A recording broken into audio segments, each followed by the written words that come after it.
first of all, let me tell you that why I'm here. What is the purpose?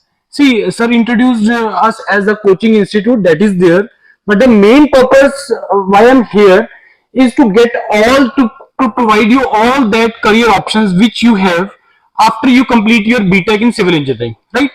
जितना भी career options available है मेरे को उसके बारे में आपको सारा इंफॉर्मेशन देना है कि क्या क्या करियर ऑप्शंस अवेलेबल होता है और उसमें हमें कैसे प्रोसीड करना है, राइट? अब बीइंग द सिविल इंजीनियर अभी तक मेरे को लग रहा है कि ज्यादातर आप लोगों के पास दिमाग में जो एक ऑप्शन होती है कि सिविल, अगर मैं आपसे पूछूं कि यार सिविल क्यों आपने ज्वाइन किया या सिविल क्यों आपने डिसाइड किया कि मेरे को बीटेक इन सिविल इंजीनियरिंग करना है, तो आई थिंक मोर देन 80-90% लोगों के जो हाथ खड़े होंगे आप लोगों के, वो इस रीजन से होगा सर मेरे को गवर्नमेंट जॉब में जाना है. I think that is the main purpose to enter into the civil engineering. That is the one of the option कि ठीक है मेरे को सिविल है. मेजोरिटी जो आपकी स्टेट में जो जॉब्स निकलती हैं या सेंट्रल गवर्नमेंट का भी जो मेजोरिटी जॉब्स निकलता है उसमें सिविल इंजीनियरिंग का एक बहुत बड़ा रिक्वायरमेंट होता है. That is there, that is one option. लेकिन इसके अलावा आपके पास बहुत सारी ऑप्शंस अवेलेबल होती हैं. सो एटलीस्ट हमें वो करना नहीं करना वो एक अदर मैटर है, लेकिन एटलीस्ट हमें वो सारी करियर ऑप्शंस अवेलेबल क्या क्या होती है उसके बारे में मेरे को आइडिया होना जरूरी है.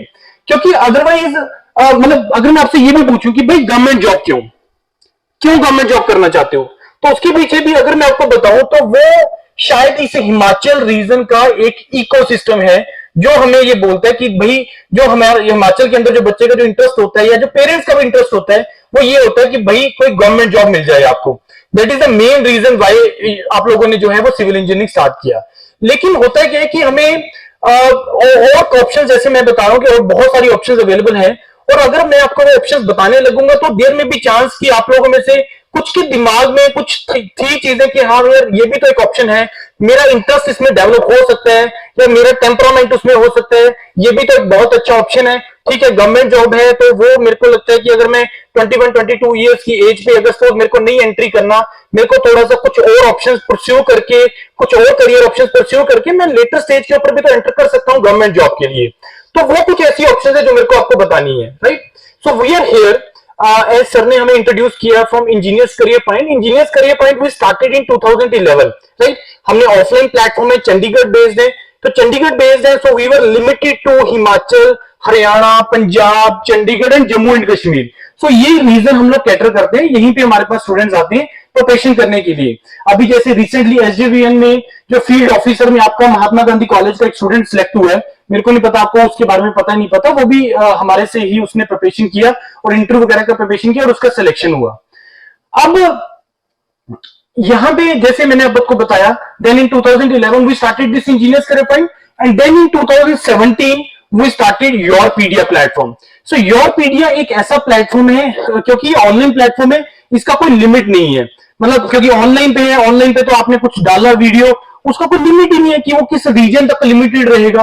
वो डिपेंड करता है आपके कंटेंट के ऊपर कि अगर वो कंटेंट नेशन के लिए है, इंडिया लेवल के स्टूडेंट्स के लिए, तो उस टाइम उस जगह तक स्प्रेड हो जाएगा. अगर वो वर्ल्ड वाइड कुछ ऐसी चीजें आप डाल रहे हो तो उस चीज से हिसाब से वो सारी चीजें स्प्रेड हो जाएंगी. So Yourpedia we started keeping in that mind in the motto in our mind कि यार अवेयरनेस सबसे इंपॉर्टेंट चीज है, बहुत ज्यादा इंपॉर्टेंट है अवेयरनेस होना, गाइडेंस होना, स्टूडेंट को ये पता होना कि तुम्हारे पास और ऑप्शंस अवेलेबल है. मान लो सपोज आप लोग यहाँ पे मान लो आज 100 स्टूडेंट्स बैठे हैं, मान के चलो कि सभी गवर्नमेंट जॉब का तैयारी करना स्टार्ट कर देंगे, तो अब कितना परसेंटेज ऑफ स्टूडेंट ऐसा होगा जिसका फाइनली सिलेक्शन होगा? उसमें से मे बी 50-60 कुछ पहले साल में हो जाएंगे, कुछ सेकंड ईयर में होंगे, कुछ थर्ड ईयर में, कुछ 4 साल के बाद, कुछ 5 साल के बाद, कुछ 7 साल के बाद. अब वो भी डिपेंड उसके ऊपर करता है, बहुत अनसर्टेन है कि नंबर ऑफ सीट्स कितनी आएंगी और कब आएगा.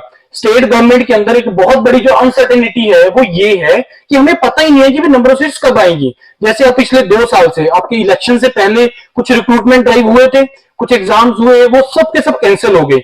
अब नया वैकेंसीज आएगा, सारा का सारा बैकलॉग का या जो भी है वो सारा आएगा. अब आएगा, कब आएगा किसी को नहीं पता, 2 महीने में आ जाए, 4 महीने में आए, 1 साल में आए. तो जो स्टेट एग्जाम्स होते हैं ना उसमें ये अनसर्टेनिटी होती है. और जैसे मैंने आपको बताया कि हमारा जो यहाँ पे अगर मैं बात करूं, इकोसिस्टम एक वर्ड बहुत इंपॉर्टेंट होता है. आई थिंक यहाँ पे मेजोरिटी लोग आप लोग जो है वो हिमाचल से ही है, अदर स्टेट से है कोई यहाँ पे, जम्मू कश्मीर से है कोई यहाँ पे, कोई और स्टेट से, हरियाणा से, पंजाब से, चंडीगढ़ से नहीं है, सारे हिमाचल से ही है. तो अब ये सोच के देखो कि अगर आप लोग सभी हिमाचल से ही हैं, सिविल इंजीनियरिंग में सभी लोग हैं, आई थिंक मोर देन 50% आप लोगों के जो पेरेंट्स हैं वो भी गवर्नमेंट जॉब में ही होंगे। तो वो आपको सिर्फ एक ही चीज के लिए, क्योंकि आपने वो चीजें देखी हैं, एक सिविल सर्विसेज जो पर्सन, जो इसके पेरेंट्स सिविल सर्विसेज डोमेन में है, उसको ऑटोमेटिकली मोटिवेशन रहेगा मेरे को भी इस डोमेन में जाना है। अगर किसी के पेरेंट्स आर्मी में है, डिफेंस में है, उसके दिमाग में भी वही रहेगा कि मेरे को भी डिफेंस सेक्टर में जाना है, क्योंकि वो सारा सिस्टम देखता है शुरू से लेके, अपनी लाइफ स्टार्टिंग से लेके अपने उस स्टेज तक वो देखता रहता है कि कैसे कैसे चलता है, वो ऑटोमेटिकली उसके दिमाग में चलेगी। एक बिजनेसमैन जिसके फादर है, उसके दिमाग में हमेशा रहेगा यार मेरे को भी बिजनेस डोमेन मेरे लिए क्या है ऑप्शन, वो मैं करता रहूंगा। तो मैं जो इकोसिस्टम की बात कर रहा हूं वो सबसे इंपॉर्टेंट होती है। तो अगर सपोज हमें थोड़ा सा अपने करियर को अलग डायरेक्शंस में लेके जाना है और करियर ऑप्शंस मेरे को ओपन करनी है, तो मेरे को अपने इकोसिस्टम को थोड़ा बड़ा करना पड़ेगा। मेरे को इस रीजन से थोड़ा सा बाहर निकलना पड़ेगा, जहां पे मेरे को कुछ इस तरह के लोग मिले, जहां पे यहाँ पे हिमाचल का भी बैठा है, पंजाब का भी बैठा है, साउथ इंडिया का भी बैठा है, यूपी बिहार का स्टूडेंट भी बैठा है। तब तुम्हारा सोच के देखो लर्निंग का लेवल डिफरेंट हो जाएगा। अब मैं बात करूं फॉर एग्जांपल आईएसआरओ, आईएसआरओ एक ऐसा ऑर्गेनाइजेशन है जिससे मेजोरिटी लोग जो वर्किंग है वो साउथ इंडिया की है। सिविल सर्विसेज के अंदर जो मेजोरिटी लोग हैं वो यूपी बिहार, आपके इधर मध्य प्रदेश के इस रीजन के स्टूडेंट्स वहां पे ज्यादा हैं। क्यों है? क्योंकि वहां पे उनके लिए जो रोल मॉडल्स हैं, उनके लिए जो रोल मॉडल्स है शायद वही है। तो अगर सपोज आप लोग भी कुछ ऐसा कुछ चीजें करना चाहते हो तो हमें एग्जांपल सेट करनी पड़ेगी, हमें कुछ ना कुछ अपने उस रीजन से बाहर निकलना पड़ेगा। और ऐसा नहीं है कि इसमें कोई रिस्क फैक्टर है। हिमाचल के स्टूडेंट्स के बारे में मैं जो जानता हूं वो मतलब हम लोग रिस्क बहुत कम लेते हैं, रिस्क मतलब बहुत मिनिमम लेके चलते हो। गवर्नमेंट जॉब बहुत सेफर ऑप्शन है, सिविल इंजीनियरिंग ले ली और ज्यादा हमने उसको रिस्क को मिनिमाइज कर दिया। तो ये सारी चीजें हैं जो मेरे को आपको यहाँ पे बतानी है कि यार तुम्हारे पास और क्या क्या ऑप्शंस अवेलेबल होती है और उसको हमें परस्यू कैसे करना होता है। Like I told you, this YourPedia platform we started in 2017 by chance, by luck, good luck बता लो, जैसे भी कि कोविड से पहले हमने स्टार्ट किया। And then we started guiding to the students, और हमने उसमें वैसी ऐसी चीजें बोली कि जिसमें लोग डरते थे कि यार ये मैंने अगर किस वीडियो हमने यूट्यूब पर डाल दिया या ऐसा मैंने कुछ बोल दिया तो मेरे पास कोई स्टूडेंट ही नहीं आएगा, तो ऐसा सिस्टम ही नहीं चलेगा। हमने 3 वीडियोस बनाया, how to start GD, how to conclude GD, how to enter into GD. ये 3 जीडी की वीडियोस अवेलेबल हैं यूट्यूब के ऊपर YourPedia प्लेटफॉर्म पे, आप उसमें कमेंट्स पढ़ना। अगर आप लोग जीडी कभी भी किसी स्टेज में लाइफ में क्रैक करना चाहते हो और टॉपिक का मेरे को बिल्कुल भी नॉलेज नहीं है, वो 3 जीडी मोर देन सफिशिएंट है। आप उस 3 वीडियोस को देख लेंगे, थोड़ा सा प्रैक्टिस करोगे, टॉपिक का कोई नॉलेज नहीं है, मैंने सर आज तक कभी अखबार ही नहीं उठाया, मेरे को करंट अफेयर के किसी टॉपिक के बारे में नहीं पता, you can easily crack the group discussion. Sir introduction, हम लोग इंटरव्यू में जाते हैं, इंट्रोडक्शन सबसे इंपॉर्टेंट होता है। इंट्रोडक्शन में क्या बोलना है, क्या अवॉइड करना है, बहुत इंपॉर्टेंट पार्ट होता है इंटरव्यू के अंदर। आप भी अपनी जब असिस्टेंट इंजीनियर की जॉब के लिए जाओगे, इंटरव्यू हो गया, जितना भी पूरे इंडिया के अंदर क्लास 1 ऑफिसर का, गेजेटेड ऑफिसर का जब भी रिक्रूटमेंट होगा उसमें आपका जो है वो इंटरव्यू होना ही होना है। और इंटरव्यू जो सबसे इंपॉर्टेंट का पार्ट होता है, इंटरव्यू जो सबसे इंपॉर्टेंट पार्ट होता है वो है इंट्रोडक्शन।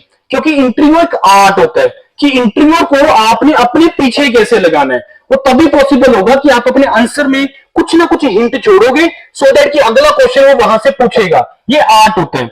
तो अपने इंट्रोडक्शन में क्या बोलना है, क्या अवॉइड करना है, हाउ टू इंट्रोड्यूस योरसेल्फ, ऐसी बहुत सारी वीडियोस हैं जिससे बहुत चेंजेस भी आए हैं। फिर दूसरा पार्ट आ गया हमारा हायर स्टडीज डोमेन में। हायर स्टडीज डोमेन में I am proudly saying this thing कि YourPedia is the only platform in India who is genuinely guiding students and motivating students to go for the higher studies. तो किसी चीज purpose के लिए, ऐसा नहीं कि उसमें बेनिफिट हमारा कुछ है या उससे स्टूडेंट को कोई बेनिफिट है, वो इस पर्पज के लिए है या जिसमें कंट्री के रिक्वायरमेंट है हायर स्टडीज के लिए। अब मैं थोड़ा सा अपनी प्रेजेंटेशन की तरफ आता हूं कि अब जैसे आप लोग बीटेक कंप्लीट करेंगे तो बीटेक कंप्लीट करने के बाद आप लोगों के पास कुछ करियर ऑप्शंस अवेलेबल होती हैं। तो मेरे को ये बताओ वो करियर ऑप्शंस कौन कौन सी होती हैं। पहला तो ऑप्शन हो गया, हमने डिस्कस कर लिया, आप गवर्नमेंट जॉब का एक ऑप्शन होता है, ठीक है जी। उसके बाद और सेकंड ऑप्शन क्या हो सकते हैं? हाँ, हायर स्टडीज के लिए आप जा सकते हो। हायर स्टडीज में 2 तरह की डोमेन्स होती है, एक टेक्निकल डोमेन होगा कि आप एमटेक वगैरह या एमएस या पीएचडी के लिए जा सकते हैं। दूसरा मैनेजमेंट डोमेन में भी आप जा सकते हैं, एमबीए भी आप कर सकते हैं। तीसरा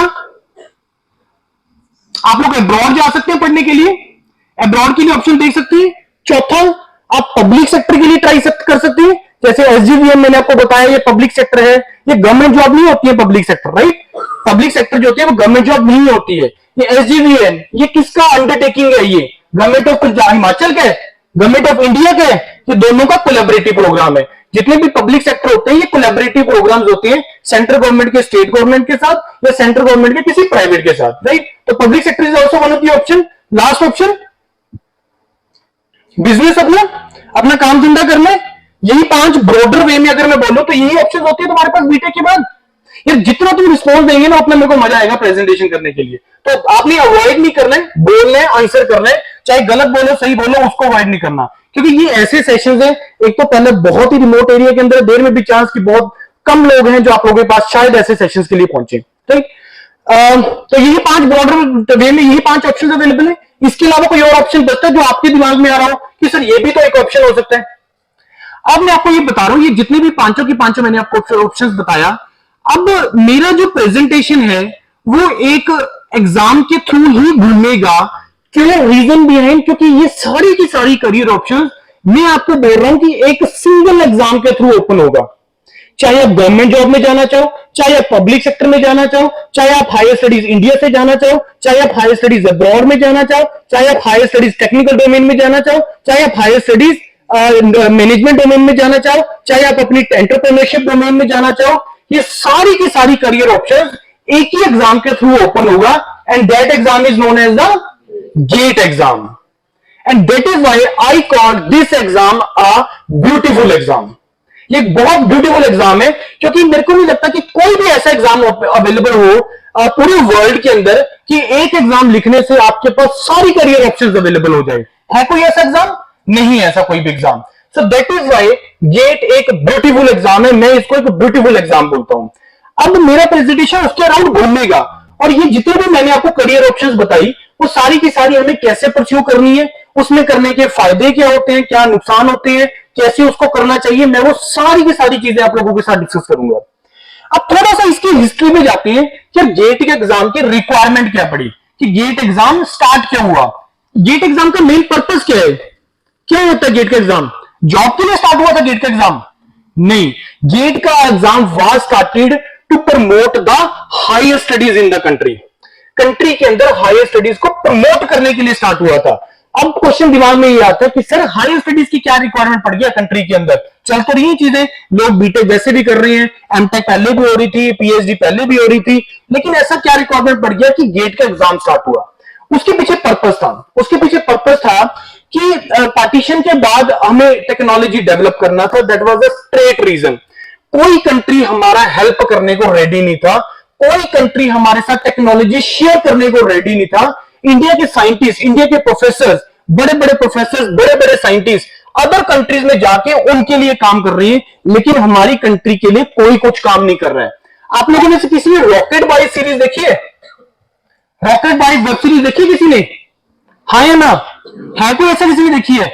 जरूर देखना, हर कोई देखना, क्योंकि उससे तुम्हें थोड़ा सा आइडिया लगेगा कि ये रिसर्च ये टर्म्स कहां से आई, ये बीएआरसी सेंटर्स कहां से आए, आईएसआरओ सेंटर्स कैसे बने, कितनी स्ट्रगल्स हुई, क्या क्या प्रॉब्लम्स इनको फेस करनी पड़ रही थी इंडिया के इंटरनल सिस्टम से भी और अदर कंट्रीज से भी। नहीं चाह रही थी अदर कंट्रीज कि इंडिया कभी डेवलप हो। रीजन उसके पीछे क्या था? क्या था उसके पीछे? आपको क्या लगता है भाई? अगर कोई पढ़ेगा लिखेगा ही नहीं, फॉर एग्जाम्पल पढ़ेगा लिखेगा ही नहीं, उसको हमेशा नीड रहेगी, उसकी डिपेंडेंसी हमेशा दूसरे के ऊपर बनी रहेगी ना।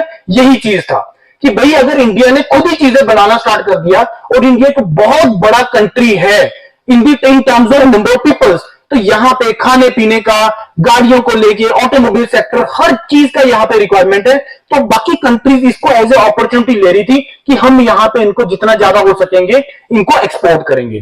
और अगर सपोज किसी कंट्री का जो एक्सपोर्ट है, जो इंपोर्ट है वो एक्सपोर्ट से ज्यादा हो रहा है, वो डेवलप कभी नहीं होगा। हमेशा जो एक्सपोर्ट है किसी भी कंट्री का, वो सिंपल सी चीज है, मेरे को बेचना है ज्यादा से ज्यादा, मेरे को खरीदना कम है, मेरे को बेचना है, क्योंकि जितना तुम बेचोगे उतना प्रॉफिट तुम्हें ज्यादा होगा। एक बड़ी सिंपल सी बात है। लेकिन बेच तुम कब पाओगे? अब बेचने का भी बात की बात है, पहले तो अपने सिस्टम को चलाने वाली बात है कि इलेक्ट्रिसिटी नहीं है भाई, कैसे करोगे? थर्मल पावर प्लांट्स नहीं है, न्यूक्लियर प्लांट्स नहीं है। ये मैं उस टाइम की बात बता रहा हूँ। ये सारी चीजें सीरीज के अंदर डिस्कस हुई है कि कैसे इलेक्ट्रिसिटी का कैसे रेवोल्यूशन आया, न्यूक्लियर पावर प्लांट, ये कैसे कैसे सिस्टम डेवलप हुआ है। हर कोई देखना उस सीरीज को, राइट। तो ये पर्पस था कि एक्सपोर्ट तो चलो बात की बात है, बच्चे को तो बाद में, लेकिन पहले हम अपने लोगों की नीड्स को पूरा किया जाए, क्योंकि जब तक इंटरनल अपने लोगों की नीड्स पूरी नहीं होगी, सिस्टम सस्टेन ही करेगा, ऑब्वियस हर कोई बाहर ही भागेगा, बाहर ही भागेगा, नहीं भागेगा। जिसके पास पैसा है, जिसके पास रिसोर्सेज है, तो यहाँ पे फैसिलिटीज है नहीं, यहाँ पे मैं कुछ कर नहीं सकता, तो ऑब्वियस है बाहर जाएगा। अगर वो बाहर जा रहा है तो बाहर अगर वो उसका दिमाग बहुत अच्छा है, कोई उसको वापस आने नहीं देगा, उसको बोले ले यार पैसा तू रुक, यहाँ पे काम कर हमारे लिए, सिंपल सी चीज है ये, ठीक है। So there was the need for the country कि जिसमें उसने हायर स्टडीज को प्रमोट करना था, क्योंकि जो रिसर्च होती है वो बीटेक लेवल पे नहीं होती है। आप लोग करते हो बेटर बीटेक लेवल पे रिसर्च, आप तो सिंपल प्रोजेक्ट्स करते हैं, छोटे छोटे से प्रोजेक्ट्स करते हैं, देर में भी चांस कि वो शायद कहीं से कॉपी पेस्ट होते हो या मार्केट से ले लेते हो या कुछ ना कुछ इधर उधर से देखा और बना लिया। और अभी तक हमारे दिमाग में जो प्रोजेक्ट एक ऐसी चीज है कि कुछ ना कुछ मॉडल बना ले यार, कुछ ना कुछ बना ले फिजिकल की फॉर्म में, राइट, यही चीज होती है। यहाँ पे अभी तक हमने कुछ रिसर्च नहीं करते हैं, तो रिसर्च किस लेवल पे होगी? मास्टर्स लेवल पे, पीएचडी लेवल पे। अब ठीक है, वो तो सर पहले भी हो रहा था। नीड क्या हुआ? गेट का एग्जाम। उसका नीड इसलिए हुआ कि भाई अगर कोई जेन्युइनली करना चाह रहा है और जिसका किसी पर्टिकुलर डोमेन में इंटरेस्ट है, मेरा इंटरेस्ट है स्ट्रक्चर डोमेन में, मेरा सर जियोटेक में है, मेरे को वाटर रिसोर्सेज में है, मेरे को ट्रांसपोर्टेशन फील्ड में है, मेरे को सर डेटा साइंस में है, मेरे को आर्टिफिशियल इंटेलिजेंस में इंटरेस्ट है, मेरे को एनवायरमेंट में इंटरेस्ट है, सर मेरे को रॉक इंजीनियरिंग में इंटरेस्ट है। इंटरेस्ट वाली बात होती है ना। अभी इंटरेस्ट कैसे डेवलप होता है? जब आप बीटेक में सारी चीजें पढ़ते हो तो अब आपको लगता है यार मेरे लिए ये चीजें थोड़ी सी इजी है, या जब मैं ये चीजें करने लगता हूं मेरे को जल्दी समझ में आ जाती है, या मैं इसको थोड़ा सा एक अगला स्टेप के लेवल पे सोच सकता हूं मैं। हमें कैसे पता चलेगा इंटरेस्ट का? कोई नहीं बताएगा। या अगर आप आंखें बंद करके सोचने बैठ जाए यार मेरा इंटरेस्ट किसमें है, नहीं पता लगेगा। ये कुछ ऐसी चीजें जब आप उस प्रोसेस से निकलते हो ना, तभी पता लगता है कि हाँ यार मेरा तो इंटरेस्ट है इस डोमेन के अंदर। यदि मैं पॉइंट है ना कि कैसे पता लगता है कि मेरा इंटरेस्ट कहां पे किस डोमेन में है, वो ऐसे पता लगता है जब तक उस प्रोसेस से निकलते हो। तो वो चीज तुम्हारा बीटेक होता है जिसमें तुम हर चीज पढ़ते हो, हर डोमेन पढ़ते हो, वहां से तुम्हें लगता है यार मेरा इंटरेस्ट इस डोमेन में है।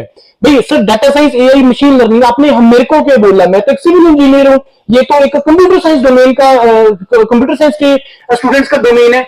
नहीं, ऐसा नहीं है। You can also enter into the data science, machine learning and AI domain.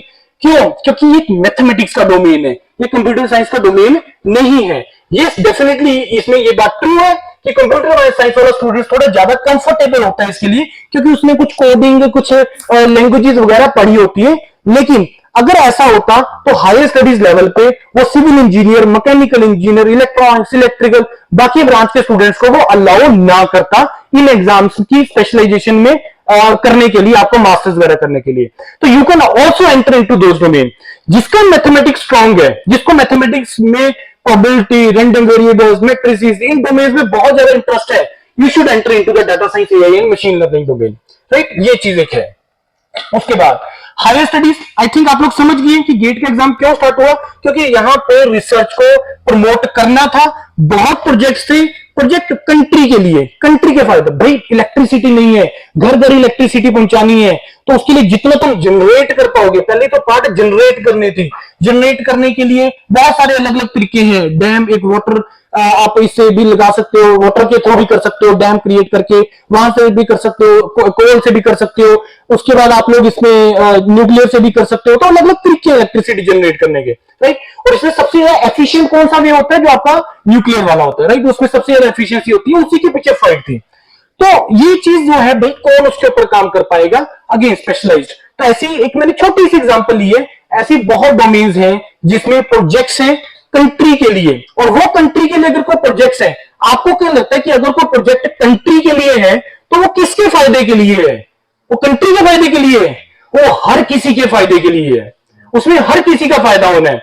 जैसे फॉर एग्जांपल अभी हम लोगों ने आईटी मंडी विजिट किया था, बिकॉज यूरोपीडिया एक उस लेवल पे आ गया है कि जिसमें हायर स्टडीज के लिए अगर किसी स्टूडेंट ने IITs, NITs, triple ITs, India के ब्रांड इंस्टीट्यूट्स में एंटर करना होता है, वो सभी यूरोपीडिया से ही चैनलाइज होके जाते हैं, right. So now we are at a stage कि जिसमें आईआईटीज हमें इनवाइट करती है यूरोपीडिया को कि तुम यहां पे आओ, हमारे प्रोफेसर का इंटरव्यूज लो, हमारा इंफ्रास्ट्रक्चर बताओ और बच्चों को दिखाओ कि यार रिसर्च क्या होती है। रिसर्च मतलब पढ़ना नहीं होता है, रिसर्च एक जॉब होती है कि जिसमें तुमने एक टॉपिक के ऊपर काम करना होता है और फिर जो तुमने रिजल्ट निकाले उसको लिख दो यार, बस पेपर की फॉर्म में, दैट्स इट। ये रिसर्च होती है। तो हम लोग जब ये कॉलेज विजिट किया, आईटी दिस मंडी विजिट किया, तो वहां पे आपकी अटल टनल के ऊपर प्रोजेक्ट्स कर रहे थे कुछ 2-3 बच्चे, उनके साथ हमने इंटरेक्शन किया, वो योरपीडिया के यूट्यूब प्लेटफॉर्म के ऊपर अवेलेबल है। उसमें उस इंटरेक्शन को सुनो, देखो कैसे वो चीजें हो रही हैं, कैसे वो लोग किन किन टॉपिक्स के ऊपर वो कर रहे थे कि अगर उसके ऊपर जो नेचुरल हजार्ड्स का कि अर्थक्वेक से रिलेटेड हो गया, या ये जैसे अभी पानी इतना ज्यादा आ गया था, बहुत ज्यादा बारिश हुई, इनसे अवॉइड करने के लिए क्या क्या चीजों का रिक्वायरमेंट है, मतलब इसका इफेक्ट क्या हो सकता है, या वो कितना को बियर कर सकते हैं, या अगर मेरे को उसके इफेक्ट को कम करना है तो वो कैसे होगा। ये होती है रिसर्च, इन टॉपिक्स के ऊपर काम करना है। अब नो डाउट कि आपको उससे रिलेटेड एक कुछ आपका बैकग्राउंड होना चाहिए, आपके बेसिक फंडामेंटल्स उससे रिलेटेड क्लियर होने चाहिए, ये रिसर्च होती है, right. So that is why this thing started कि रिसर्च को प्रमोट करना है, यहीं पे चीजें डेवलप करनी है। पहले तो अपनी कंट्री के लोगों का ही नीड पूरा करेंगे, फिर वो स्टेज आएगी जब आप एक्सपोर्ट करना भी स्टार्ट करोगे। जैसे हिंदुस्तान एरोनॉटिकल लिमिटेड, ये एक पीएसयू है, पब्लिक सेक्टर है, क्या करता है ये हिंदुस्तान एरोनॉटिकल लिमिटेड, एचएएल, क्या करता है?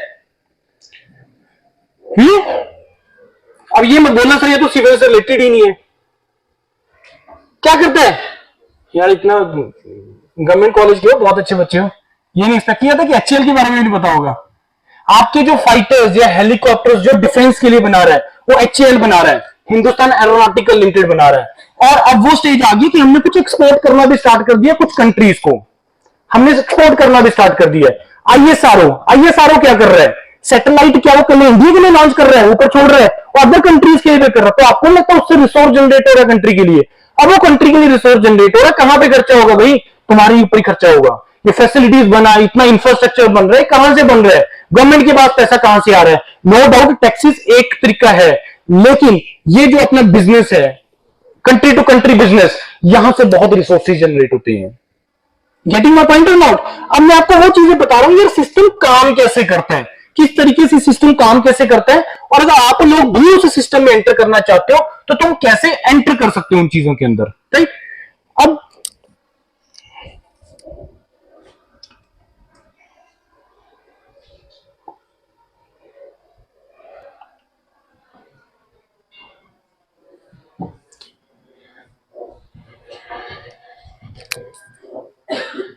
okay, so my session is all the career options available after BTech, job in the form of higher studies. So what is GATE exam? I already told you GATE exam क्या होता है।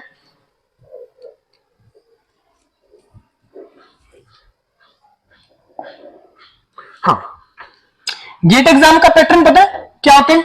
Gate exam क्या है, मैं थोड़ा थोड़ा बीच में ये स्लाइड के बारे में डिस्कस करूंगा, बाकी मैं बीच में आपको जनरल चीजें डिस्कस करूंगा। मैं गेट एक ऐसा एग्जाम है जो हर साल फरवरी के दूसरे वीकेंड पे, एवरी ईयर फरवरी के जो पहले 2 वीकेंड होते हैं वो फिक्स है गेट एग्जाम के लिए। सैटरडे संडे पहले 2 वीकेंड फरवरी के जो है वो गेट एग्जाम के लिए फिक्स है, इसी टाइम पे होता है। गेट एग्जाम का पैटर्न क्या होता है? आप लोग सिविल इंजीनियरिंग पढ़ रहे हो, 100 मार्क्स का एक एग्जाम होता है ये। अब इस 100 मार्क्स में जो 70 मार्क्स होते हैं वो होते हैं आपकी टेक्निकल फील्ड के, जो आप पढ़ते हो अपने सब्जेक्ट, सॉइल मैकेनिक्स हो गया, आपका हाईवे हो गया, रेलवे इंजीनियरिंग हो गया, hydrology, irrigation, open channel flow, structure, RCC, steel, strength of material, fluid mechanics, ये सारे के सारे आएगा आपका 70 मार्क्स का। उसके बाद बच गए 30 मार्क्स। 30 मार्क्स में से 15 नंबर का आएगा आपका इंजीनियरिंग मैथमेटिक्स, जो आप लोग पढ़ते हो, M1 M2 M3 पढ़ते हो ना आप लोग, तो वो आएगा आपका 15 नंबर का। और पीछे जो बच गए 15 नंबर वो आएगा आपका क्वांटिटेटिव एप्टीट्यूड, आपका 10वीं तक का मैथमेटिक्स है, आप लोगों ने पढ़ा होगा एलसीएम, एचसीएफ वगैरह, प्रॉफिट लॉस, ऐसी प्रॉब्लम पढ़ी है ना आप लोगों ने। ये 10वीं तक का मैथमेटिक्स होता है, quantitative aptitude, reasoning, problems related to the ages, problems related to your this number series, इससे रिलेटेड जो प्रॉब्लम्स होते हैं वो रीजनिंग का पार्ट होता है। तीसरा पार्ट आ जाता है आपका इंग्लिश, राइट। तो 15 नंबर का आपका इसमें होता है इंग्लिश, 15 मार्क्स का आपको इसमें होता है दिस इंजीनियरिंग मैथमेटिक्स, और 70 मार्क्स का इसमें क्या आता है आपका टेक्निकल पार्ट, आपका कोर ब्रांच इंजीनियरिंग से रिलेटेड, राइट। उसके बाद ये इसमें 3 टाइप ऑफ क्वेश्चंस आते हैं।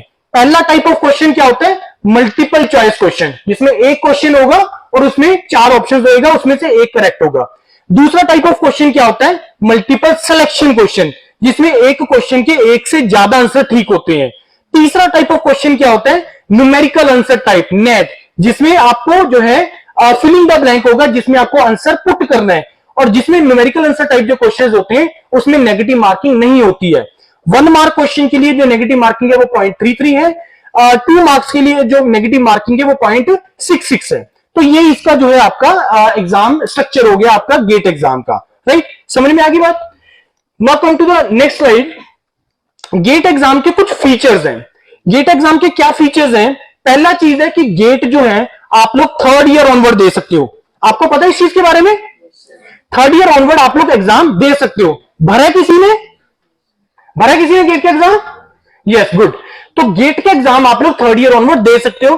15 जो this 15th of October is the last date, sorry 13th of October is the last date to apply for the GATE exam without late fee. उसके बाद विद लेट फीस के बाद I think आप 15 तक भर सकते हो, पता नहीं 20 तक, मेरे को एग्जैक्ट डेट नहीं याद आ रहा है, राइट? तो ये आपका जो है पहला पॉइंट मैंने आपको बताया कि गेट आप 3rd ईयर ऑनवर्ड दे सकते हो। गेट एग्जाम देने का कोई एज लिमिट होता है? गेट एग्जाम देने का कोई एज लिमिट होता है? नहीं। क्यों नहीं होता? क्योंकि GATE exam is for higher studies, और हायर स्टडीज करने का कोई एज लिमिट होता है? नहीं होता। So that is why GATE exam का कोई एज लिमिट नहीं होता, और गेट एग्जाम में कोई नंबर ऑफ अटेम्प्ट्स का लिमिट नहीं होता, राइट? दूसरा पॉइंट, 70% 30% मैंने आपको बता दिया कि 70% इसमें आपका कोर टेक्निकल आएगा आपका ब्रांच से रिलेटेड, और 30% इसके अंदर आएगा आपका नॉन टेक्निकल पार्ट, जिसमें 15 नंबर का मैथ होगा और 15 नंबर का आपका आएगा quantity aptitude, reasoning and English mark. तीसरा पॉइंट कि अगर आप गेट का एग्जाम देते हो तो वो सारी करियर ऑप्शंस अवेलेबल हो जाते हैं जो मैंने बिल्कुल स्टार्टिंग में आपको बताया था। जॉब से रिलेटेड, हायर स्टडीज से रिलेटेड, इंडिया से रिलेटेड, अब्रॉड से रिलेटेड, मैनेजमेंट से रिलेटेड, सारी ऑप्शन जो है वो इस सिंगल गेट एग्जाम के थ्रू स्टार्ट हो जाती हैं। नेक्स्ट, गेट के अंदर कैलकुलेटर अलाउड नहीं होता, फिजिकल कैलकुलेटर। उसमें क्या होता है? वर्चुअल कैलकुलेटर होता है, ऑनलाइन कैलकुलेटर। उसकी एप्स आती हैं, आप अपने iOS वगैरह पे अपने प्ले स्टोर से डाउनलोड कर सकते हो वर्चुअल कैलकुलेटर की एप्स। उसके बाद गेट का जो एग्जाम होता है वो 3 साल के लिए वैलिड होता है। 3 साल के लिए वैलिड मतलब आपका एक बार रिजल्ट दिया, एग्जाम दिया, रिजल्ट आया, आपका स्कोर कार्ड आया, उसको 3 साल तक यूज कर सकते हो। अब उसको कैसे यूज कर सकते हो कि 3rd ईयर में देना है तो कौन सा एग्जाम देना है, कैसे देना है, वो मैं सारी चीजें आप लोगों के साथ एक एक करके डिस्कस करूंगा। Last is you can write 2 GATE exams at a time. पता है आपको इस चीज के बारे में कि आप लोग 2 गेट के एग्जाम दे सकते हो। अब वो 2 गेट के एग्जाम कौन कौन से दे सकते हो या किस डोमेन में देने चाहिए, वो भी हम लोग डिस्कस करेंगे 1 बाय 1, राइट?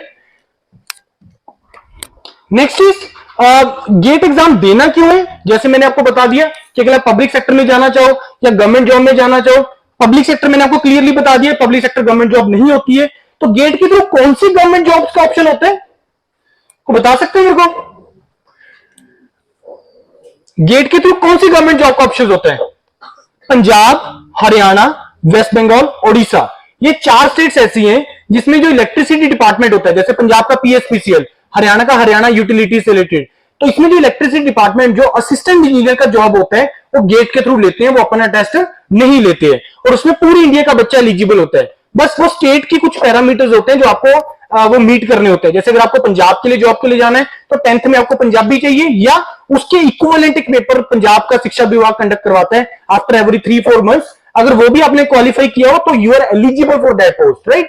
हरियाणा के लिए तो आप लोग ऑटोमेटिकली एलिजिबल हो। बस इतना होता है कि अगर आप अदर स्टेट में अप्लाई कर रहे हो so all you will be included in the general category, तो आप उनका जो स्टेट वाला जो रिजर्वेशन है उसको आप बेनिफिट नहीं ले सकते। मतलब मान लो सपोज आप हिमाचल के अंदर ओबीसी कैटेगरी में और हरियाणा के लिए अप्लाई कर रहे हो या पंजाब के लिए अप्लाई कर रहे हो, तो you will be considered in through the general category only, right?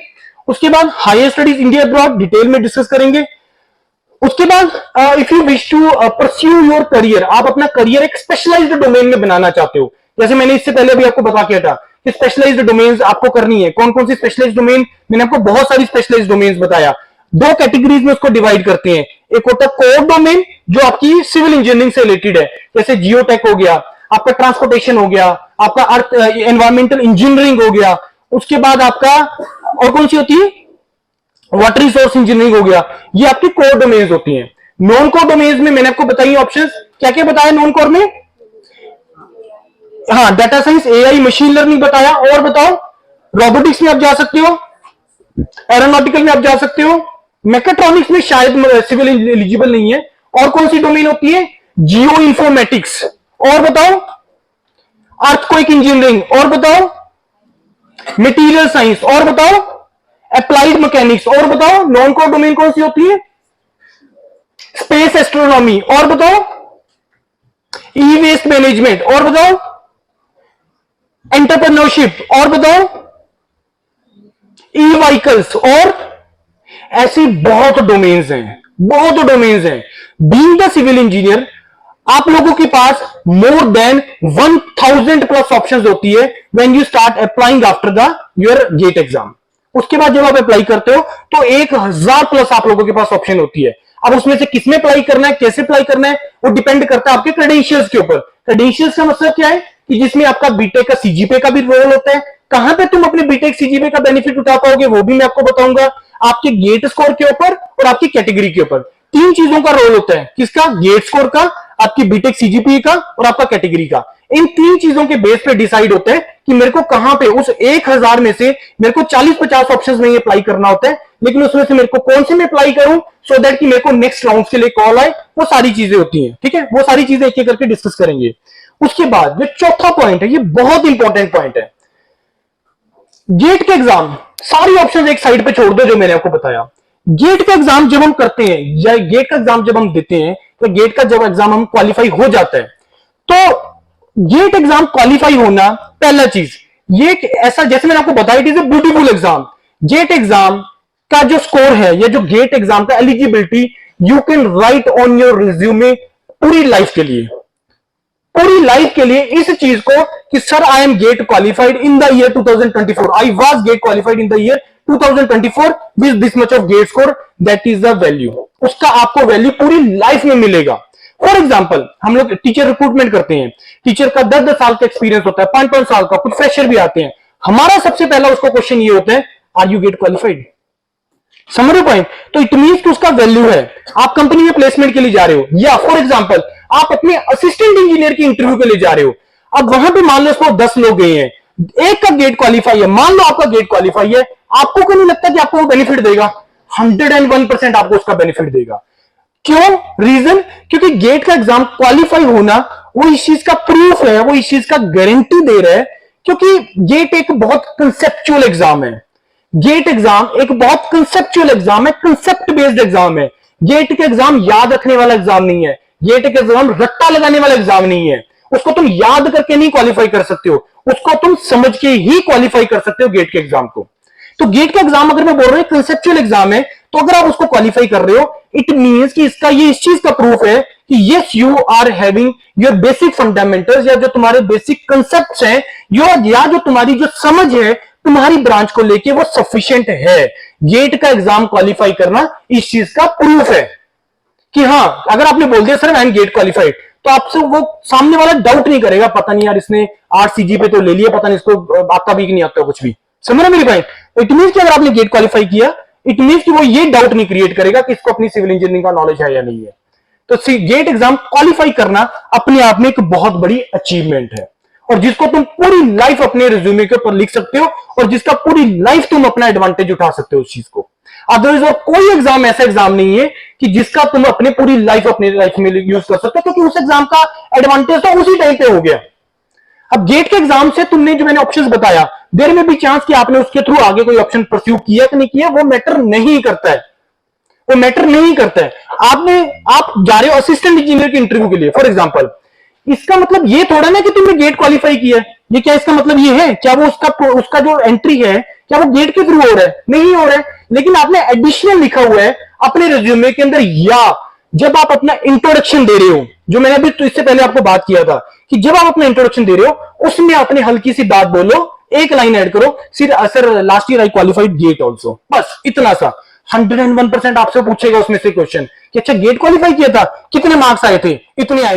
Specialisation, exposure और रैट रेस के कारण नहीं होगा, वो तुम अपनी चॉइस से करोगे, और गवर्नमेंट उसके लिए तुम्हें प्रमोट करने के लिए तुम्हें फंडिंग दे रही है, और फंडिंग गवर्नमेंट अपनी जेब से नहीं दे रही है, उनके पास प्रोजेक्ट है प्रोफेसर के पास, तुम काम करते हो उनके लिए जाके, तो तुम्हें वो पैसा दे रही है। सॉरी ये मैं इसको रिवाइज करना भूल गया, ये चेंज हो चुका है, मैं बताता हूं अभी। राइट, तो एमटेक प्रोग्राम आई थिंक सभी को पता है, 2 साल का प्रोग्राम होता है, तुम अपनी स्पेशलाइजेशन में कर सकते हो, 12,400 रुपए पर मंथ का स्कॉलरशिप इसमें मिलता है। एमएस प्रोग्राम, सर एमएस तो इंडिया में होती ही नहीं है, एमएस तो अब्रॉड में होती है। बहुत सारे आईआईटीज हैं जिन्होंने एमएस प्रोग्राम स्टार्ट कर दिए, और एमएस, कुछ कॉलेजेस में इसको एमएस बोलते हैं आईटीज के अंदर, कुछ आईटीज के अंदर इसको एमटेक रिसर्च बोलते हैं, एमटेक आर बोलते हैं, राइट। इसमें भी स्कॉलरशिप आपको 12,400 रुपए पर मंथ का स्कॉलरशिप है। अब मैं बोल रहा हूं MTech or research PhD, again you can go for the direct PhD program after you complete your BTech. 5 साल का प्रोग्राम होता है। इसमें जो स्टाइपेंड है ये रिवाइज हो गया, ये आपका हो गया 38,000 और 45,000, मतलब 38,000 पहले 2 साल के लिए और फिर 43 या 45, मेरे को याद नहीं आ रहा क्योंकि परसों ही हुआ है, तो 43 या 45,000 आपका हो गया अगले 3 साल के लिए, ठीक है जी। अब ये दोनों के दोनों रिसर्च प्रोग्राम है। मैंने इससे पहले अभी आप लोगों को, मेरे को ये बताओ कि आप लोगों में से कितने लोग हैं जिनका जनरल कैटेगरी सीजीपीए 7.5 प्लस है? जनरल कैटेगरी सीजीपीए 7.5 प्लस, जिसका general category CGPA 7.5 plus, more is the better, 8, 8.5, 9, जितना ज्यादा हो उतना बेटर। 7.5 प्लस सीजीपीए गेट मेयर क्वालिफाई, 7.5 प्लस सीजीपीए गेट मेयर qualify, 101% you will receive call from the IIT. मैं अभी आपको एक स्टेटमेंट दे रहा हूं, ये और प्रूफ है, बहुत एग्जांपल्स हैं हमारे पास। हमें 100-200 रैंक ठीक है, जिसका आएगा उसका तो ऑटोमेटिकली करियर बन जाएगा यार। मेरे को ये बताओ सर, आपके लिए मेरे लिए क्या है? मेरा तो मेयर क्वालिफाई हुआ है, लेकिन सर मेरा सीजीपी 8 प्लस है। बताओ मेरे को आईटी से कॉल आ जाएगा? यस आएगा तुम्हें कॉल। क्यों? क्योंकि मैंने आपको बताया कि आपके पास 1000 प्लस ऑप्शन है अप्लाई करने के लिए, लेकिन उसमें मेरे को एग्जैक्टली कहां पे अप्लाई करना है? मेरे को अपने क्रेडेंशियल्स के बेस पे। क्या मैंने क्रेडेंशियल्स बताए थे? 3 बताए थे। क्या थे? पहला गेट स्कोर, दूसरा सीजीपीए, तीसरा कैटेगरी, राइट। एमटेक में जो सिलेक्शन है वो प्योरली आपको गेट स्कोर के बेस पे होना है, उसके सीजीपीए का एडवांटेज नहीं मिलेगा। लेकिन जो एमएस और डायरेक्ट पीएचडी है इसमें आपको एडवांटेज मिलेगा सीजीपीए का। अब दिमाग में ऐसा कोई भी क्वेश्चन अराइज मत करना कि सर पीएचडी करने के बाद क्या करेंगे या एमएस करने के बाद क्या करेंगे, प्लेसमेंट तो एमटेक में होती है। आईटीज में एंटर करो, अगर यहां पे कोई कंपनी आ रही है, मान लो फॉर एग्जांपल, उसमें मान लो उनको रिक्वायरमेंट है 5 लोगों की, राइट। अब 5 लोग वो किस बेस पे डिसाइड हो गया किसका 5 लोगों का सिलेक्शन होगा? ऑब्वियस है कि जो अपने आप को ये प्रूव कर देंगे कि I am best suited for your company, knowledge के हिसाब से भी, पर्सनैलिटी के हिसाब से भी। तो जो प्लेसमेंट है वो किसी कॉलेज के कंट्रोल में नहीं होता है, प्लेसमेंट तुम्हारे अपने कंट्रोल में होता है। चाहे तुम यहां पे कर लो प्लेसमेंट की बात, चाहे आईटी सिस्टम में बात कर लो, चाहे एमटेक में बात कर लो, चाहे एमएस में बात कर लो, चाहे डायरेक्ट पीएचडी में बात कर लो, ये प्लेसमेंट तुम्हारे कंट्रोल में होती है, कॉलेज के कंट्रोल में नहीं होती है। कॉलेज ब्रांडिंग दे सकता है तुम्हें, कॉलेज स्पेशलाइजेशन दे सकता है तुम्हें। तुम इंटरव्यू के सामने बैठे बोलोगे नहीं, तुम्हारा मास्टर चल रहा है डाटा साइंस में, भाई तुम बता ही नहीं पा रहे हो कि डाटा साइंस के कुछ जो भी, चलो XYZ, I am from mechanical background, I can not ask you any question, कि तुम ये कुछ का आंसर ही नहीं कर पाओगे, तो मेरे को ये बताओ वो क्यों आपको रखेगा? रखेगा आपको? नहीं रखेगा। ये चीज हर लेवल पे एप्लीकेबल है। रिटर्न जितने मर्जी क्वालिफाई कर लो, अगर असिस्टेंट इंजीनियर की इंटरव्यू के अंदर अगर आप अच्छा नहीं बोल पाओगे, वो तुम्हें नहीं रखेगा, चाहे तुम्हारे रिटर्न के अंदर मैक्सिमम मार्क्स भी क्यों ना हो। रीजन, क्योंकि वो नॉलेज टेस्ट करने नहीं बैठते, वो तो कर ली उसने रिटर्न के अंदर, इंटरव्यू के अंदर वो पर्सनैलिटी चेक करने बैठते हैं, दोबारा नॉलेज चेक करने नहीं बैठते, वो तुम्हारा पर्सनैलिटी चेक करने बैठते हैं। और वो पर्सनैलिटी दोनों तरीके से चेक हो सकती है, चाहे वो तुमसे टेक्निकल क्वेश्चन पूछ रहे हैं, चाहे वो तुमसे एचआर पार्ट पूछ रहे हैं। एचआर पार्ट, भाई एसजीवीएन क्यों ज्वाइन करना चाहते हो, आंसर दे दो। अगर आंसर नहीं कर पाओगे वो नहीं रखेगा तुम्हें। या तुम तो किसी और जगह से बिलोंग करते हो, यहां हिमाचल में आके क्यों रहना चाहते हो, अगर इसका आंसर नहीं कर पाओगे वो तुम्हें नहीं रखेगा। बाकी सारे क्वेश्चन का आंसर परफेक्ट दे दो चाहिए। पॉइंट समझ में आ रहा है कि नहीं आ रहा है? पॉइंट समझ में आ रहा है कि नहीं आ रहा है? यार ये तो पूरी लाइव करनी है हमने, हेलो, ये पूरी लाइव करनी है, सुन लो यार, तुम्हारे लिए बोल रहा हूं, अपने लिए नहीं बोल रहा हूं मैं। फिर बाद में आओगे 5-7 साल के बाद, फिर वो तो ये कर गया, वो ये कर गया। चलो एनी हो, समझ रहे हो पॉइंट? नहीं समझ रहे हो तो चीजों को सोचने का नजरिया चेंज करो। बहुत ऑप्शंस अवेलेबल हैं। जॉब करने का लाइफ में जल्दी मत करना, बीटेक करने के इमीडिएट बाद जल्दी मत करना जॉब करने का। If you are capable, if you have the specialization, if you have the branding, आपका जॉब, प्लेसमेंट, पैसा, कोई आपको ऐसा नहीं है कि जो रोक पाएगा आपको। बहुत ऑप्शंस अवेलेबल हैं, लेकिन हमें अगेन वो रैट रेस को फॉलो करना होता है। प्रॉब्लम ये है, सबसे बड़ी मिस्टेक आप लोग ये करोगे अपनी लाइफ में, अगर आप जॉब करने का जल्दी करोगे। पहला, see if you are happy, अगर आप हैप्पी है, ठीक है, गवर्नमेंट में 8-10 लाख का पैकेज लगेगा, 5 दिन की होगी नौकरी, 2 दिन छुट्टी होगी, 8 दिन का जॉब होएगा, जॉब सिक्योरिटी होएगी, वर्क लाइफ बैलेंस होएगा। अगर तो ये चीज चाहते हो, government job and public jobs are for you people. लेकिन अगर आप चाहते हो लाइफ में थ्रिल, लाइफ में यार पैसा तो चलो अल्टीमेट गोल है, कमाना ही है, 50-60 लाख, मतलब इतना कोई बड़ी नंबर नहीं है ये कोई बड़ा फिगर नहीं है, 50-60 लाख, 80 लाख, 1 करोड़, कोई बड़ा पैकेज नहीं। कंपनी बैठी है तुम्हें देने के लिए, लेकिन आपको अपने आप को प्रेजेंट करना है accordingly. Government job, public sector job उन लोगों के लिए नहीं बने जो अपनी वर्क लाइफ बैलेंस चाहते हो, जो ठीक है सैटरडे संडे छुट्टी चाहते हो, 8 घंटे की नौकरी चाहते हो। गवर्नमेंट जॉब उनके लिए बना है। लेकिन अगर चाहते हो पैसा कमाना, दुनिया घूमना चाहते हो, मतलब टेक्नोलॉजी के साथ खेलना चाहते हो, एंटर करो इस डोमेन के अंदर। क्योंकि अभी तुम कुछ और सोच के एंटर करोगे आईटी में, निकलोगे कुछ और सोच के। रीजन पता है क्या उसके पीछे? रीजन उसके पीछे ये है क्योंकि जो आईटी जो ब्रांड है, आपको क्या लगता है वो किस चीज के लिए बनाए थे आईटी ब्रांड? एम्प्लॉयज क्रिएट करने के लिए, एम्प्लॉयर्स क्रिएट करने के लिए। समझ रहे चीज को? ये शायद तुम अभी ना समझ पाओ, जब तुम एंटर करोगे वहां पे, जब तुम वहां पे जाके अपने आप को एक्सप्लोर करोगे, एक्सपोजर लोगे, तब शायद तुम इस चीज का वैल्यू कर पाओ। लेकिन उसके लिए आपको बहुत एक नेक्स्ट लेवल का सोचना पड़ेगा, बहुत ज्यादा एक्सपोजर चाहिए, तभी तुम्हें होगा। मैं इतना कॉन्फिडेंस से क्यों चीजें बोल रहा हूं? क्योंकि हम लोग ये कर रहे हैं चीजें, हम लोग आईटीज विजिट कर रहे हैं, हम गांधीनगर भी जाए, रोपड़ भी जाए, मंडी भी जाए, अभी हमने हैदराबाद जाना है, फिर हमने जम्मू जाना है, सारी आईटीज घूमने नहीं हमने। अब हमने 4 आईटीज घूमे, तुम मेरे से पूछो कि सर हर आईटी का क्या कल्चर है, मैं आपको 2 मिनट में बता दूंगा। कि मैं क्यों बता सकता हूं कि मैंने वो कर लिया हूं, देख लिया हमने ये चीजें। तभी कोई बता पाएगा, तो इसको बता ही नहीं पाएगा। बड़ी सिंपल सी चीज है। मैं यहां पे आपको प्रेजेंटेशन के लिए देना हूं, अगर मेरे दिमाग में सिर्फ मेरा फायदा होगा ना कि यार यहां से मेरे को 500 बच्चे लेके जाना है कोचिंग के लिए, अगर मेरे दिमाग में सिर्फ मेरा फायदा होगा ना, शायद मैं नहीं कर पाऊंगा चीज। मैंने ये देखना है यार मैं जो यहां करने आया हूं, पहला चीज, 2 चीजें होती है, एक होता है जॉब, दूसरा होता है करियर। करियर वो चीज होती है कि जब तुम कुछ कर रहे हो ना, वो तुम्हें सेटिस्फेक्शन दे रहा है, जॉब सेटिस्फेक्शन, यार मजा आ गया आज ये काम करके। पैसा नहीं मैटर कर रहा उसके अंदर, चाहे तुम 50,000 कमा रहे हो, चाहे 5 करोड़ कमा रहे हो महीने का, पैसा नहीं मैटर करता उस स्टेज में। यही मैं बात कर रहा हूं करियर की। हम लोग देखते हैं जॉब, देखते हैं ना जॉब, कि कोई मिल जाए, नौकरी मिल जाए 50-70 हजार पे, चलो कुछ करना स्टार्ट हो जाएंगे, उसके बाद फिर शादी भी करनी है, कोई ऐसे, मतलब बहुत सारे रीजन है हमारे पास, है या नहीं है? ऐसे होता है ना सिस्टम, ऐसे ही चल रहा है ना, ऐसे ही चल रहा है, नहीं चल रहा है, या कोई और तरीका चलने का? और ये प्रॉब्लम इस रीजन के साथ है, हिमाचल, पंजाब, हरियाणा। हरियाणा भी थोड़ा सा वो उधर दिल्ली टच होने के कारण उनको काफी चीजों का पता लगने लग गया, वो बहुत ज्यादा वो हो गए हैं, उनको वो अवेयरनेस हो गया है। जम्मू कश्मीर, हम लोग वही रेट रेस को फॉलो करी जा रही है, नहीं करना रेट रेस को फॉलो, अपनी एग्जांपल सेट करो, टारगेट लो, फोटो लगा के जानी है यहाँ पे। दूसरा, जो मैं आपको भी थोड़ी देर पहले बात कर रहा था कि हम लोग कंपैरिजन करने लग जाते हैं इमीडिएटली, जब बीटेक जस्ट मेरा कंप्लीट होता है। नहीं, वो गलती नहीं करनी है। आपने अगर अपना कंपैरिजन करना है, कम से कम 5-7 साल के बाद करना है। नाउ थिंक अबाउट कि बीटेक के 1 साल की बाद की स्टेज सोचते हैं, ठीक है? कुछ लोगों ने कैंपस प्लेसमेंट ज्वाइन कर लिया, ठीक है, लगा 6-7 लाख का पैकेज। कुछ लोगों ने मास्टर्स ज्वाइन करनी है, जो 2 साल के बाद एमटेक कंप्लीट होगा। कुछ लोग अब्रॉड चले गए, कुछ लोग डायरेक्ट पीएचडी के लिए चले गए, कुछ लोगों ने पब्लिक सेक्टर ज्वाइन कर लिया। अगर कंपैरिजन करना है तो कम से कम 6-7 साल के बाद करना है, कौन किस बेटर पोजीशन में है।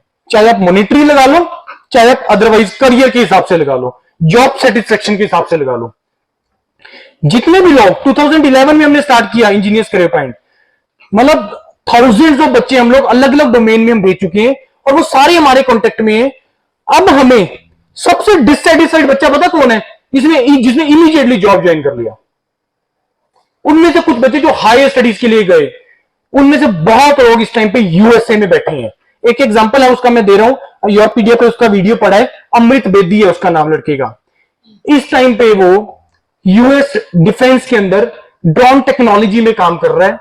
उसका सैलरी लैक्स ऑफ डॉलर में है per month, lakhs of dollar में।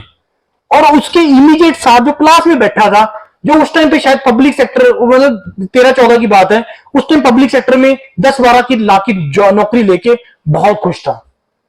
समझ रहे मेरा पॉइंट? नहीं समझ रहे हो कि कंपैरिजन इमीडिएट नहीं करना है, 5-7 साल के बाद। लेकिन वो तभी कंपैरिजन करना है अगर तुम्हें तुम जनरली एफर्ट मार रहे हो अपने करियर के लिए, तभी।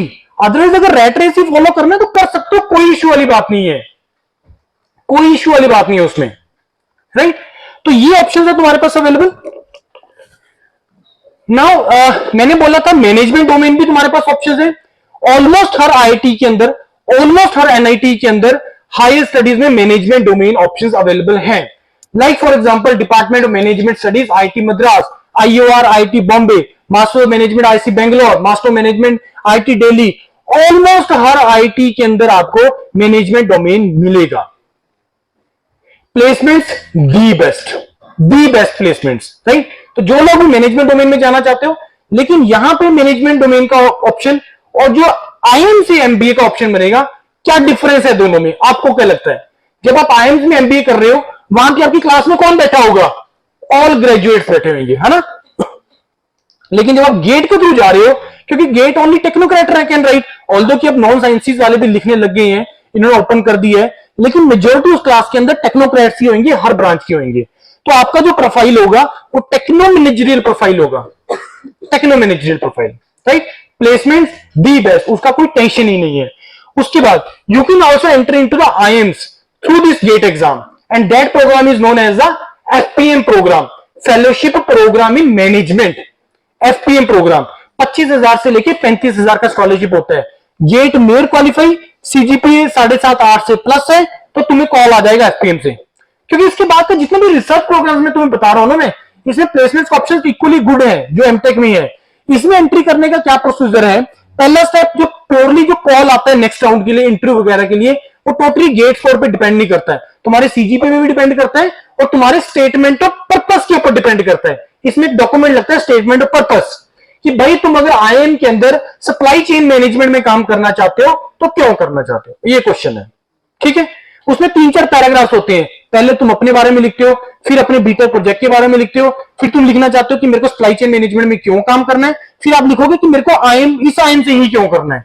इतना सा लिखना होता है। बहुत सारे सैंपल्स हमने यूट्यूब पे डाले हुए हैं कि तुम कैसे कर सकते हो। गेटिंग माई पॉइंट और नॉट? तो स्टेटमेंट ऑफ पर्पस का एक बहुत बड़ा रूल है, और कुछ जगह पे स्टेटमेंट पर्पस होता है, कुछ जगह पे रिसर्च प्रपोजल मांगते हैं, वो टोटली टेक्निकल होता है। इसमें तो आप अपने बारे में भी लिखते हो स्टेटमेंट पर्पस में, लेकिन उसमें नहीं लिखते हो, उसमें तो टोटली अपने प्रोजेक्ट के बारे में लिखते हो।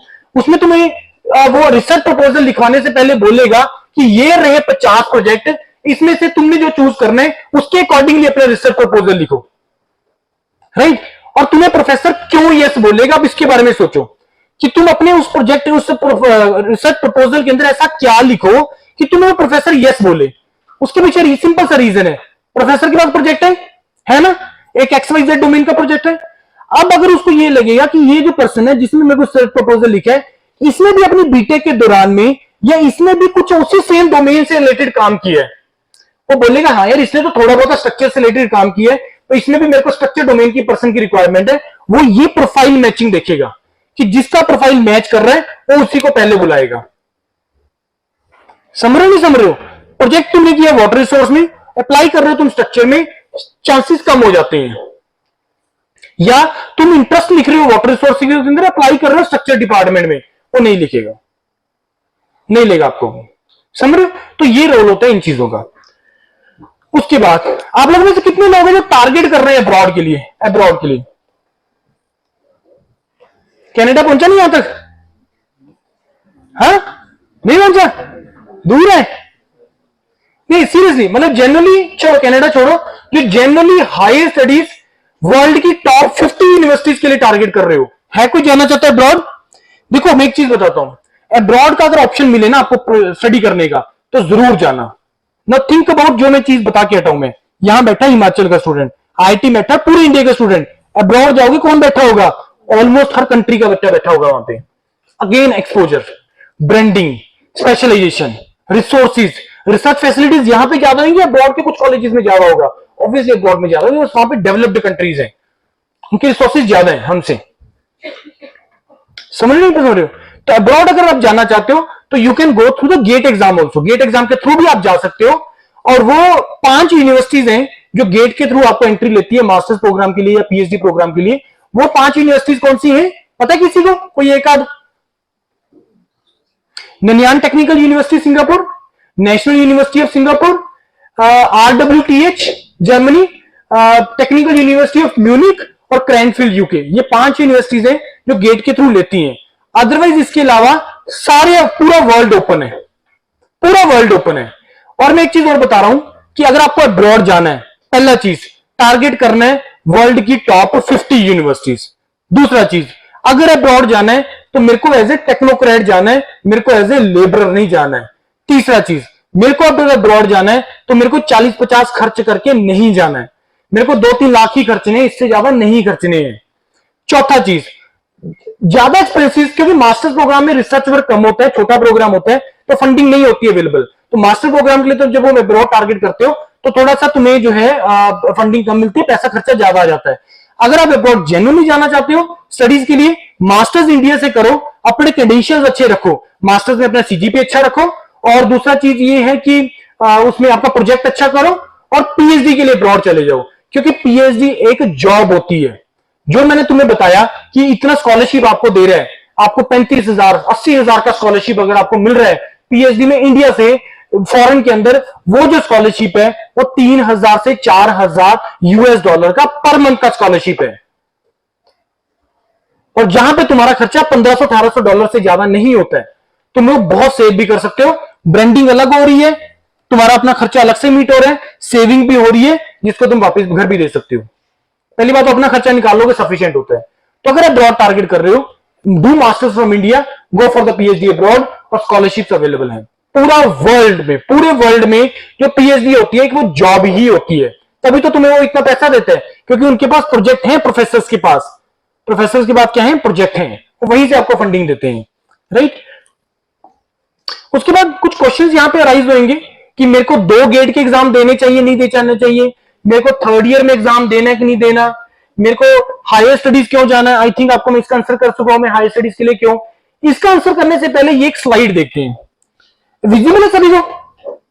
विजिबल है नहीं है? हमें तो एक ही लाइन देखनी है, बोल के बताता हूं इसमें।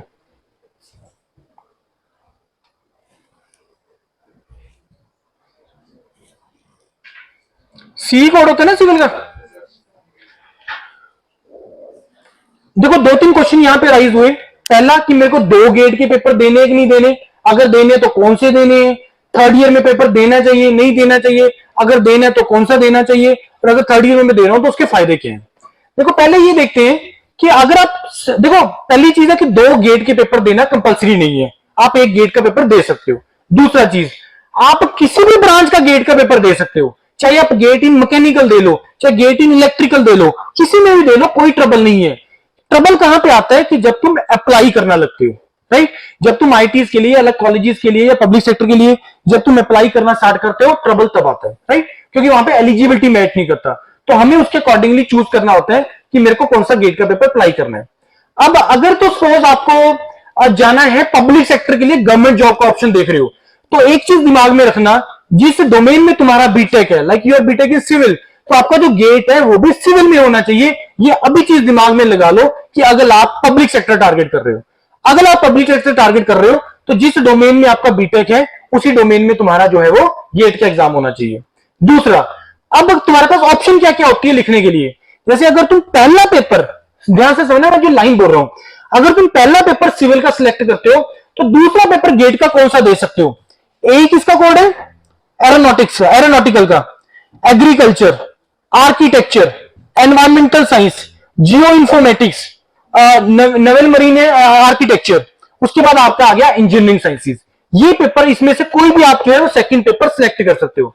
सर मैं क्या ओनली एनवायरमेंट में दे सकता हूं? यस दे सकते हो। इस बार एक नया गेट का पेपर स्टार्ट हुआ है, कौन सा हुआ है? इस बार एक नया गेट का पेपर स्टार्ट हुआ है, कौन सा?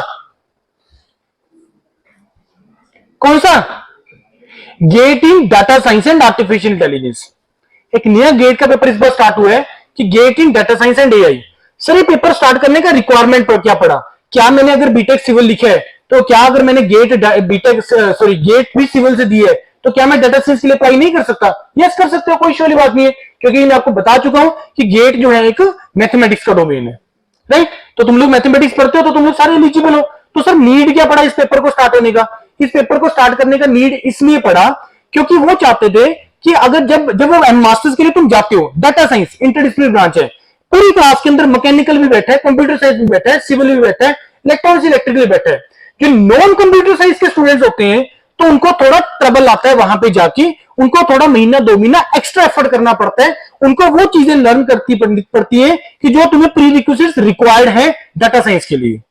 अब वो ये बोल रहे हैं कि अगर तुमने ठीक है बीटेक सिविल इंजीनियरिंग किया, तुम डाटा साइंस एआई डोमेन में जाना चाहते हो, तो तुम जो है अपना गेट का डाटा साइंस और एआई का पेपर देके जाओ, सो दैट कि तुम उसकी शुरू में ही बेसिक और उसके फंडामेंटल्स अपने क्लियर करके आओ और उसी का पेपर देके आओ। समझ रहे हो नहीं समझ रहे हो?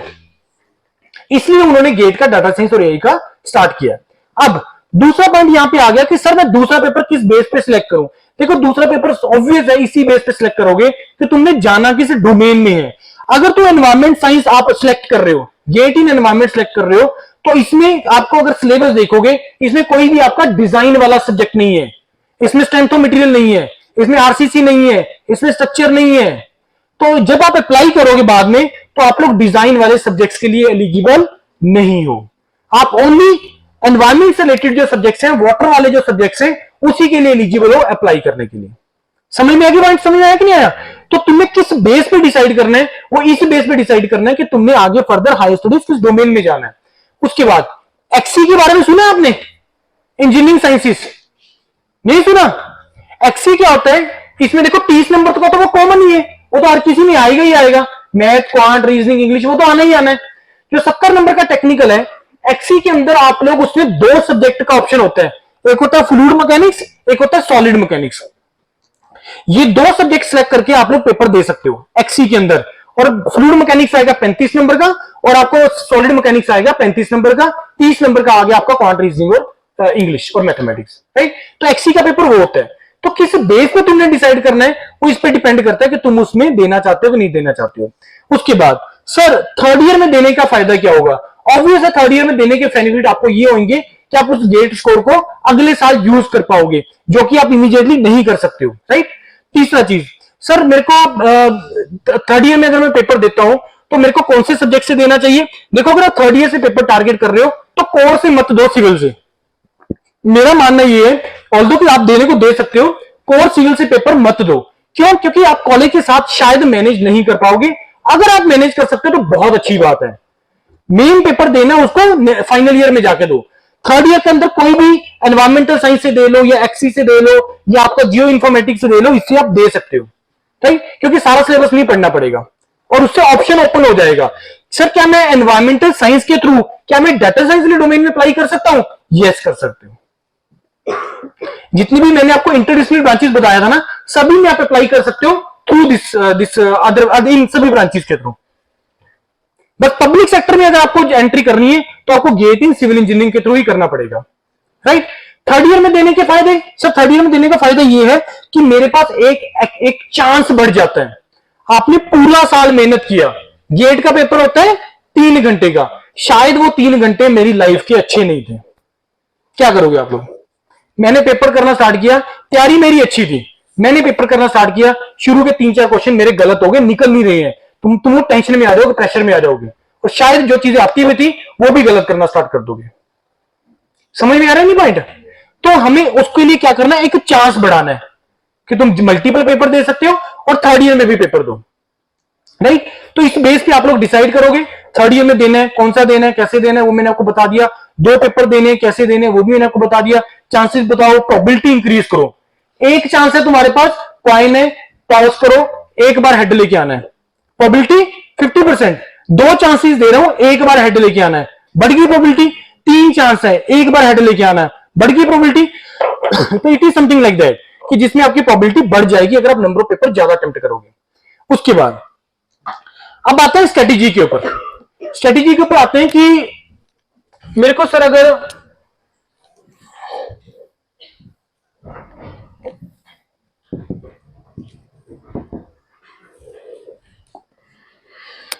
प्रिपरेशन स्ट्रेटेजी सेकेंड ईयर से हो, सेकेंड ईयर बेस्ट टाइम में स्टार्ट करने का। बड़ा सिंपल सा तरीका प्रिपरेशन करने का कि जो से सब्जेक्ट तुम्हारे कॉलेज में चल रहे हैं ना, प्रीवियस ईयर क्वेश्चन का एक बुकलेट ले आओ, प्रीवियस ईयर क्वेश्चन के उसके जो क्वेश्चन है उस सब्जेक्ट के लगाना स्टार्ट कर दो। लेकिन प्रीवियस ईयर क्वेश्चन तभी आपसे लगेंगे, तभी आपको लगाने का फायदा है अगर आपने सब्जेक्ट को ढंग से पढ़ लिया है, कंसेप्चुअली पढ़ लिया है। Concept wise. समझ में आ रही नहीं समझ में आ रही बात? सेकेंड ईयर में जो लोग हैं प्रिपरेशन स्टार्ट करना चाहते हो तो गेट जो है उसमें जो आपने क्या करना है, प्रीवियस ईयर बुकलेट मंगा के जो सब्जेक्ट तुम्हारे चार साथ में चल रहे हैं उसको करना स्टार्ट कर दो, उसके प्रीवियस ईयर सॉल्व करना स्टार्ट कर दो।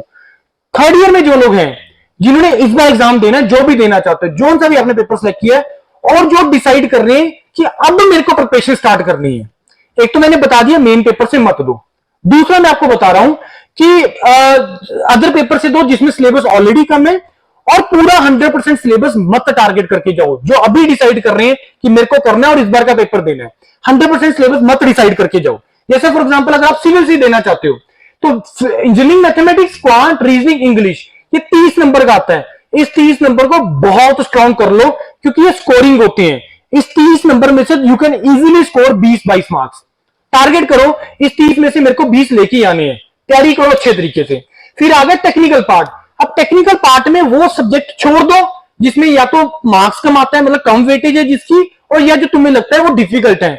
नॉर्मली डिजाइन वाले सब्जेक्ट हमें डिफिकल्ट लगते हैं, स्ट्रेंथ ऑफ मटेरियल हो गया, स्ट्रक्चर हो गया, आरसीसी हो गया, स्टील हो गया, छोड़ दो सारे को, क्योंकि सभी का जो वेटेज है वो 15 नंबर से ज्यादा नहीं है, 15-18 नंबर से, लेकिन सिलेबस बहुत ह्यूज है। समझ रहे पॉइंट? पीछे हमें तैयार करना है 70 नंबर का। एनवायरमेंट बहुत अच्छे तरीके से करके जाओ, सॉइल बहुत अच्छे तरीके से करके जाओ, हाइड्रोलॉजी, इरिगेशन, सर्वे, हाईवे, ये 4 सब्जेक्ट, ओपन चैनल फ्लो, ये 5 सब्जेक्ट ऐसे सब्जेक्ट हैं जो स्कोरिंग है, इजी आता है उसमें से। इन 5 सब्जेक्ट का वेटेज 25 मार्क्स प्लस है। 30 नंबर का तुम्हारा ये, 25 नंबर का तुम्हारा ये, तुम इसी से क्वालिफाई कर जाओगे। सॉइल भी नहीं मैंने अभी काउंट किया, एनवायरमेंट भी नहीं काउंट किया, सॉइल और एनवायरमेंट दोनों को मिला के 25 नंबर का वेटेज है। पता है इसका कैलकुलेशंस का? तो इस तरीके से स्ट्रेटेजी बना के चलो, 100% मत टारगेट करो। 100% सिलेबस कंप्लीट करना ये गारंटी नहीं है कि तुम्हारा अच्छा स्कोर कर पाओगे या तुम क्वालिफाई कर पाओगे, इस चीज का गारंटी नहीं है। स्ट्रेटेजी बना के चलो। टाइम मैनेजमेंट इसमें एक बहुत बड़ा पॉइंट है, टाइम मैनेजमेंट। सेकेंड ईयर से हो, टारगेट करो अभी से ही कि मेरे को 2 घंटे डेली देने हैं, बस सफिशिएंट है। मैं बता रहा हूं 2 घंटे, more will be the better. 2 घंटे अगर आप रिचुअल मान के अगर आप करना स्टार्ट करोगे तो बिलीव मी 1 साल के बाद आपका लेवल ही अलग होगा। प्रीवियस ईयर पेपर को हाथ से लगाने हैं 10-10 बार, प्रीवियस ईयर क्वेश्चंस को, क्योंकि जब तक तुम प्रीवियस ईयर क्वेश्चंस नहीं लगाओगे तुम्हें आइडिया ही नहीं लगेगा यार किस तरीके से क्वेश्चन पूछ रहा है, क्या अप्रोच रख रहा है वो क्वेश्चन पूछने का। समझ नहीं समझ रहे हो? इस तरीके से करना स्टार्ट करो। थर्ड ईयर के जो लोग हैं, इस ये स्टेज अब आ गई, 3-3.5 महीने के बाद एग्जाम है, टारगेट लेके चलो कि कम से कम इमीडिएटली 4 घंटे, और you can easily do that. आप खुद बताओ जब पेपर देने जाते हो तो एक दिन पहले ही पढ़ते हैं सारे, चाहे फाइनल एग्जाम है चाहे बाकी बाकी टाइम कहां वेस्ट कर रहे हो यार। 24 घंटे, 8 घंटे सोने के लगाओ, 8 घंटे कॉलेज के लगाओ, पीछे 8 घंटे बचते हैं, उसमें से और 4 घंटे निकाल दो। 4 घंटे तो यार अपनी लाइफ के दे ही सकते हो अपने आप को, दे सकते हो नहीं दे सकते हो? दे सकते हैं। और ऐसा नहीं करना कि कल चलो संडे छुट्टी है, सैटरडे संडे है, मैं 8-8 घंटे लगा लूंगा, चलो छोड़ देते हैं 4 घंटे। नहीं होगा कभी भी, बिलीव में कभी भी नहीं होगा। और गेट को कभी भी किसी पर्पज से मत लिखना कि मेरे को ये करके ये जाना है, मेरे को ये करके वो जाना है, किसी से डिस्कशन मत करना, स्पेशली अपने पेरेंट्स से। शायद वो समझ नहीं पाएंगे, मेरे को, मतलब सॉरी, मतलब ये नहीं बोल रहा समझ नहीं पाएंगे, लेकिन मतलब शायद वो उस चीज को अंडरस्टैंड नहीं कर पाए अगर सपोज उनका बैकग्राउंड वो नहीं है। अगर वो समझ सकते हैं तो बहुत अच्छी बात है। दूसरा चीज है, आपको मजा तब आएगा उनको बताने में जब रिजल्ट हाथ में आएगा कि मेरा हो गया जी आईटी में सिलेक्शन, मेरा हो गया जी पीएसयू में सिलेक्शन। आई थिंक वो स्टेज आएगी जिसमें तुम प्राउड भी फील करोगे बताने में। शुरू में बताओगे वो अननेसेसरली आप अपने ऊपर ही प्रेशर क्रिएट कर लोगे, वो नहीं रिक्वायरमेंट है। अपना बस करना स्टार्ट कर दो। ऑनलाइन के ऑप्शंस अवेलेबल हैं, हम लोग भी प्रिपरेशन करवाते हैं, सारी ऑप्शंस अवेलेबल हैं। इसमें क्या कहते हैं, चंडीगढ़ में हम लोग, वो सारी चीजें, सारी ऑप्शंस अवेलेबल हैं। लेकिन स्ट्रेटेजी के साथ करना स्टार्ट करोगे, बिलीव मी बहुत इजी है, कोई डिफिकल्ट नहीं है करना, बहुत इजीली चीजें हो जाएंगी। बात आई समझ में? सेकंड ईयर का कैसे करना है, थर्ड ईयर में कैसे करना है, एक पेपर देना है, 2 पेपर देना है, कैसे डिसाइड करना है, इन सारी चीजों के ऊपर बेसिस पे डिसाइड करोगे। लेकिन कुछ लोग होते हैं जिनका पर्टिकुलर क्वेरी होता है इंडिविजुअली, वो पूछ सकते हैं मेरे से।